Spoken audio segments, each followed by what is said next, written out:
Tonight, Big 12 basketball with Baylor and Texas at the top 9-4. KU can join them if they win in Stillwater against a pretty red-hot Oklahoma State. 8 o'clock that game on ESPN. Kansas State, 7-5, plays at Oklahoma, 8 o'clock on ESPNU. Again, right now, Texas and Baylor 9-4, KU 8-4, Iowa State, K-State, Oklahoma State 7-5, TCU 6-6. And man, there's still, for some, 6 games. And by the end of the night and tomorrow night, there will be 5 games remaining. So last night, Adam Flagler, of course, is phenomenal. Keontae George had one of those nights. He didn't score a lot, but had a lot of rebounds and assists. Obviously, Jonathan Tchamwa-Tchatchoua, what he's doing and what he's brought to this team, which is hard to fathom. Langston Love had a couple of threes. But last night, L.J. Cryer was 8 of 11 from 3.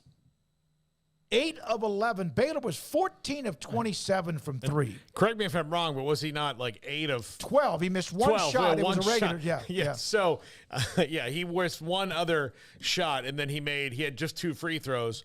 Yeah, Baylor really put it on West Virginia the second half, especially last night. But it was you've seen these games lately where they've played teams that they are head and shoulders above, where it's starting to look like they're putting it together.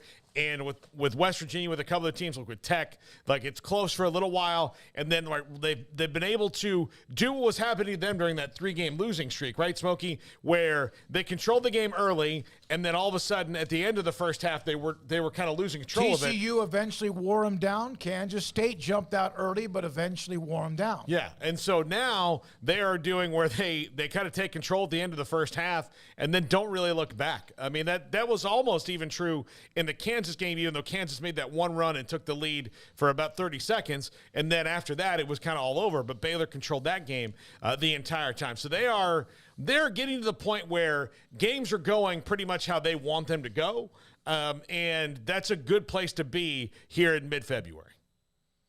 I thought it was amazing. He was, and again, they're shooting the lights out, and that's with Keontae George scoring 6 points. And I even asked this yesterday with Kendall Craig, is that imagine, and it's hard, you're not going to get all of your guards shooting well one night, but they do have that ability with Flagler, Love, Cryer, and George.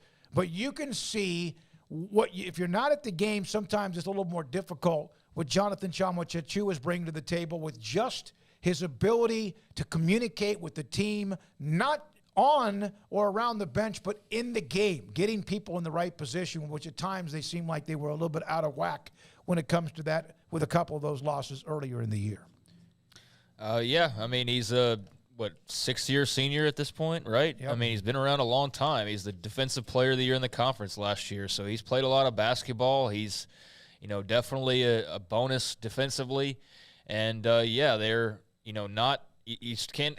Keontae George is a great player, but you can't expect him to come in and just be a leader or be even guys who are veterans like necessarily aren't going to be vocal. So clearly that was a piece that was missing when they lost him last year. They were not as good of a team once he went down. I mean, again, Big 12 Defensive Player of the Year, super seniors, played a lot of basketball.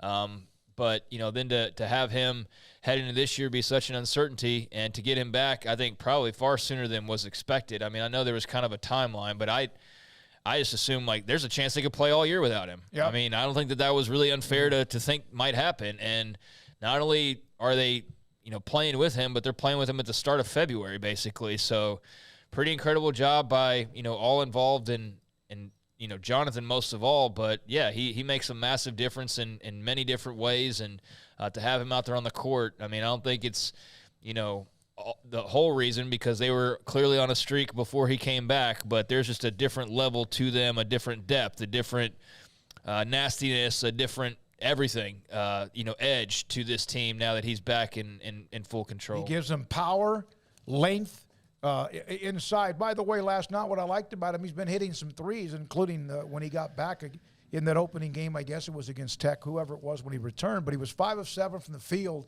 and he had a couple of turnaround jumpers. He had a jumper just inside the free throw line. So he showed more of the mid-range last night, which I thought was important. Here's Evan Miyakawa, good friend of our show. Thank you. Jonathan Tchamwa-Tchatchoua has already made a massive difference since coming back from the injury. When he's on the court, Baylor is outscoring opponents by 38.6 points per 100 possessions, adjusted for the opponent. Now, this gets real technical, but Evan is a genius at this. When he's not on the court, that mark falls to 21 points per 100 possessions. So there's a difference right there in what he's made when he's on the court compared to when he is not on the court, from Evan Miyakawa, who's joined this show with analytics a handful of times with us on 365 Sports. So that's the Big 12 in men's basketball. Someone asked about the Michigan